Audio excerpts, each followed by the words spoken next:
यहाँ पर बिजली विस्तार के लिए 63 केवीए 66 केवीए के सब स्टेशन का आरंभ किया गया। आप सब जानते हैं, जब अंबाला छावनी मुझे बतौर विधायक सौंपा गया था, अगर मैं याद करूं समय 95-96 का, तो यहाँ पर रोजाना का एक फीचर होता था कि रात को कट लगते थे और लोग गलियों में, मोहल्लों में प्रदर्शन किया करते थे, क्योंकि हमारे पास जो बिजली की सप्लाई थी वो केवल बागड़ा ब्यास मैनेजमेंट बोर्ड से थी, और उसके ऊपर बाकी क्षेत्रों का भी जब लोड बढ़ जाता था तो सबसे पहले मार अंबाला छावनी को पड़ती थी।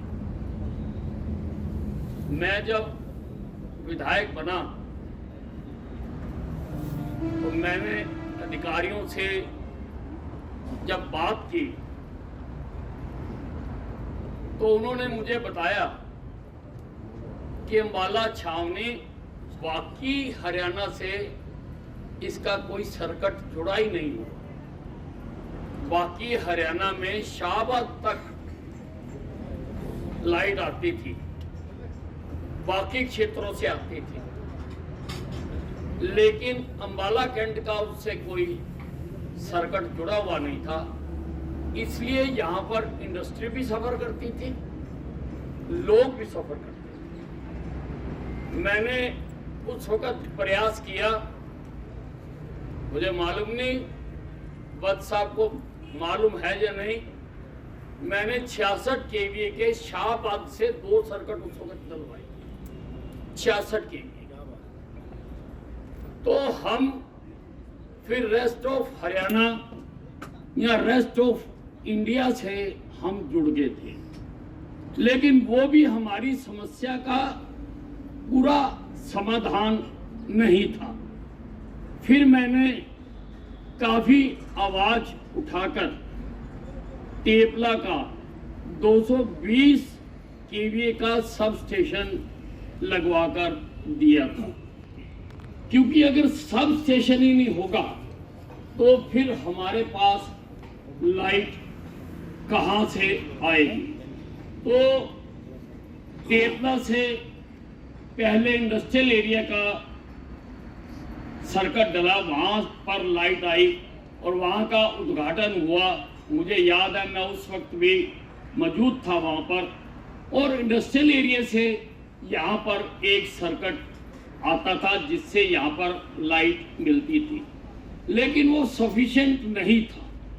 आज बिजली जीवन का अभिन्न अंग है, इसके बिना एक पल भी जिंदगी की कल्पना नहीं की जा सकती। इसके बिना गाड़ियां नहीं चल सकती हैं, इसके बिना हमारे हवाई जहाज नहीं उड़ सकते हैं, इसके बिना हमारे कंटोनमेंट नहीं चल सकते हैं, इसके बिना हमारी जो पीएनटी है वो नहीं चल सकती है, और इसके बिना बिल्कुल इंडस्ट्रीज भी सारी अफेक्टेड होती हैं, और इसके बिना जिंदगी भी दूभर है।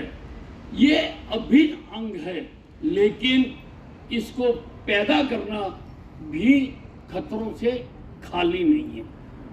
आज की तारीख तक ज्यादा बिजली जो है वो कोयले से पैदा की जाती है, थर्मल से पैदा की जाती है। वो बिजली तो पैदा करती है, महंगी भी पड़ती है, और हमारे वातावरण में विष भी घोलती है, पर्यावरण को भी खराब करती है, लेकिन मजबूरी है। कि उसके बिना हम आगे जो हर व्यक्ति तक बिजली पहुंचानी है वो हम नहीं पहुंचा पाते। इसलिए लगातार इसमें सुधार करने की कोशिश की जा रही है और अब जो उच्च तकनीक के माध्यम से सोलर एनर्जी का बहुत ज़्यादा अब जो इस्तेमाल होना शुरू हुआ है। सोलर एनर्जी और विंड एनर्जी, अगर हमको कोल एनर्जी से अलग होना है, हाइड्रो तो अलग बात है कि नदियों का पानी आ रहा है, हमने डैम बनाए हैं और उसका भी और एक्सप्लोर हो रहा है कि जहाँ जहाँ पर हम और डैम बना सकेंगे हम बनाएंगे, उससे बिजली पैदा करेंगे। वो बिजली सस्ती भी पड़ती है, परंतु इसके साथ साथ विंड एनर्जी और सोलर एनर्जी की तरफ भी अब सरकार का बहुत ज़्यादा जोर है। प्रधानमंत्री नरेंद्र मोदी जी इसके लिए लगातार प्रदेशों पर अपनी बात कह रहे हैं कि अधिक से अधिक हमें सोलर एनर्जी की तरफ बढ़ना चाहिए। प्रधानमंत्री जी ने सौर ऊर्जा घर जो है 1 लाख सौर ऊर्जा घर हरियाणा में लगाने का हमें उन्होंने कहा है, जिसमें से 17,000 हम लगा चुके हैं। पीएम सूर्य घर जो है वो हम लगा चुके हैं और 1 लाख का टारगेट भी हम 31 मार्च 2025 तक पूरा कर देंगे। इसके अतिरिक्त भी मैंने अपने विभाग को एक सुझाव दिया है कि ये ठीक है कि हम किसानों को भी कह रहे हैं कि वो भी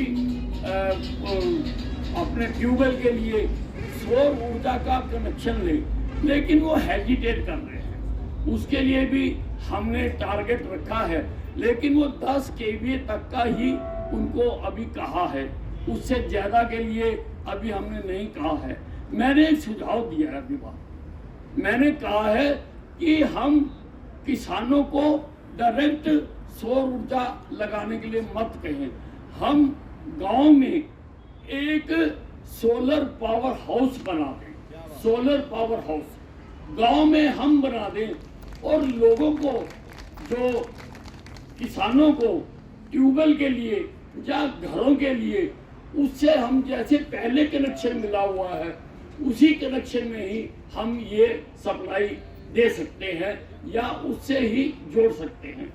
जो सूर्य से बिजली पैदा होती है और जो केवल दिन के लिए हम इस्तेमाल करते हैं वो बहुत सस्ती पड़ती है, वो केवल 2 रुपए यूनिट की बिजली बनती है, 2 रुपए यूनिट की। और अगर ये हमारा एक्सपेरिमेंट कामयाब हो गया, मैंने अभी एक पायलट प्रोजेक्ट बनाने के लिए कहा है। ये पायलट प्रोजेक्ट आप बनाएं, एक गांव को अडॉप्ट करें और उस गांव के सारे कनेक्शन आप सोलर ऊर्जा से दें।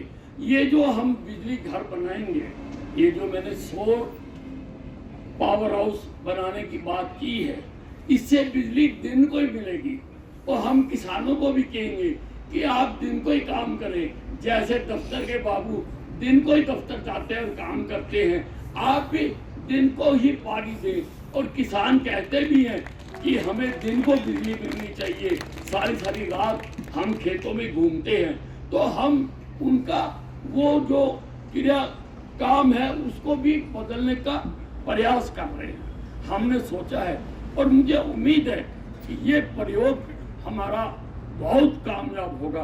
अगर ये प्रयोग कामयाब होगा तो हमारी इस कोयले की बिजली पर निर्भरता कम हो जाएगी। ये इससे जो पर्यावरण दूषित होता है उसको भी हम बचा सकते हैं। सौर ऊर्जा से किसी प्रकार का कोई प्रदूषण नहीं है। और जो दिन की है, अगर रात की लगाएं तो बैटरियां लगानी पड़ती हैं, उसका ज़्यादा खर्चा है। लेकिन मैंने कहा कि रात को तो उनको घरों में नॉर्मल बिजली दे दो, लेकिन दिन को ट्यूबवेलों पर सबको सौर ऊर्जा की बिजली दे दो, तो अगर ये प्रयोग कामयाब हो गया तो ये एक सारे देश के लिए, सारे प्रदेश के लिए एक बहुत बड़ी उपलब्धि होगी। कोयला भी दिन प्रतिदिन खत्म होता जा रहा है। आज बहुत सारे जो हमारे कोयला संयंत्र हैं, जो थर्मल प्लांट हैं, उनके लिए विदेशों से कोयला लेना पड़ता है और उसकी कीमत भी बहुत ज़्यादा है।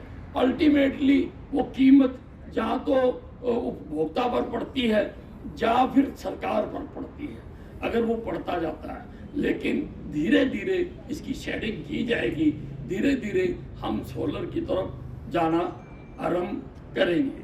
आज यहाँ पर ये जो 66 kVA का सब स्टेशन लगाया है, तेपला से डायरेक्ट 2 लाइनें यहाँ पर लाई गई है। एक 12 क्रॉस रोड पर लाई गई है और एक इंडियन ऑयल में लाई गई है, और इन दोनों को भी पुराने सर्किट के साथ लूप रखा गया ताकि अगर एक खराब हो जाए तो दूसरी तरफ से हम बिजली ला सकते हैं। जैसे पहले होता था कि सब स्टेशन बंद हो गया, लाइट चली गई, तो अब ऐसा नहीं है, हमारे पास बैकअप है, हमारे पास बैकअप है। हमने इन दोनों सर्किट्स को भी कनेक्ट किया, दोनों सर्किट्स को भी हमने कनेक्ट किया है और बड़ा कंडक्टर डाला है, इसमें बड़ा कंडक्टर डाला है ताकि ज्यादा लोग ये उठा सके। हम और भी सुधार करने जा रहे हैं। हम लोगों के घरों में हम प्रीपेड मीटर लगाने का हमने सोचा है। लोगों के घरों में प्रीपेड बिल लगाएंगे, उससे जो बिजली के बिलों से संबंधित समस्याएं हैं उसमें बहुत ज़्यादा सुधार होगा। क्योंकि आदमी जैसे मोबाइल का बाजार से खरीद के लाता है, 100 रुपये का खरीद के लाया, 100 रुपये की चला ली, खत्म हो गया, फिर 100 की खरीद के ले आया। ऐसे ही बिजली का भी इसी प्रकार से हो जाएगा कि जितनी आपकी आवश्यकता है आप खरीद कर लाएंगे और आप बिजली चलाएंगे। उससे भी बहुत सारी बचत लोगों की भी होगी और डिपार्टमेंट की भी होगी। हम लगातार लगे हैं बिजली का स्ट्रक्चर, बिजली का सिस्टम अपने प्रदेश में ठीक करने के लिए। मैं आज इस मंच से अपनी तरफ से, अपने अधिकारियों की तरफ से, बिजली बोर्ड के सारे कर्मचारियों की तरफ से मैं हरियाणा की जनता को आश्वासन देना चाहता हूं कि हम मिलकर दिन रात काम करेंगे और हम इस बिजली जो जीवन की जीवनदायिनी है, जो ऊर्जा है, हम ये हर आदमी को निरंतर मिले, ठीक मिले, सस्ती मिले, इसका हम प्रयास करेंगे। धन्यवाद।